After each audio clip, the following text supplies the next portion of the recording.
So ಅವರು implement ಮಾಡಬೇಕಷ್ಟೇ. ಈಗ ಮುಂದಿನ ಚುನಾವಣೆಗೆ ಇಂಪ್ಲಿಮೆಂಟ್ ಮಾಡಲಿ.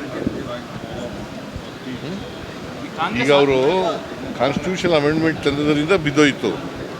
ಕಾನ್ಸ್ಟಿಟ್ಯೂಷನ್ ಅಮೆಂಡ್ಮೆಂಟ್ ಒಂದೇ ಮಾಡಿದರೆ, ಮಹಿಳಾ ಮೀಸಲಾತಿ ಒಂದೇ ಮಾಡಿದರೆ, ಡಿಲಿಮಿಟೇಷನ್ ಮಾಡ್ದೇನೆ ಅದನ್ನು ಮಿಕ್ಸ್ ಮಾಡಿದ್ರು, ಅದರಿಂದ ಬಿದ್ದೋಯ್ತು. ಕಾನ್ಸ್ಟಿಟ್ಯೂಷನ್ ಅಮೆಂಡ್ಮೆಂಟ್ ಮಾಡಿದ್ರು. They played politics. ಅವರು ರಾಜಕೀಯ ಮಾಡೋಕ್ಕೋಸ್ಕರ ಎರಡನ್ನೂ ಡಿಲಿಮಿಟೇಷನ್ನು ಮತ್ತು ಮಹಿಳಾ ಮೀಸಲಾತಿ ಎರಡನ್ನೂ ಒಟ್ಟಿಗೆ ತಗೊಬಂದಿದ್ರು. ನಾವು we are against only delimitation, we are not against women reservation.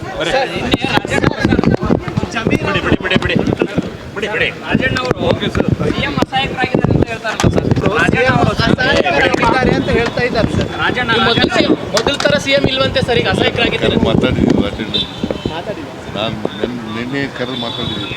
Okay sir.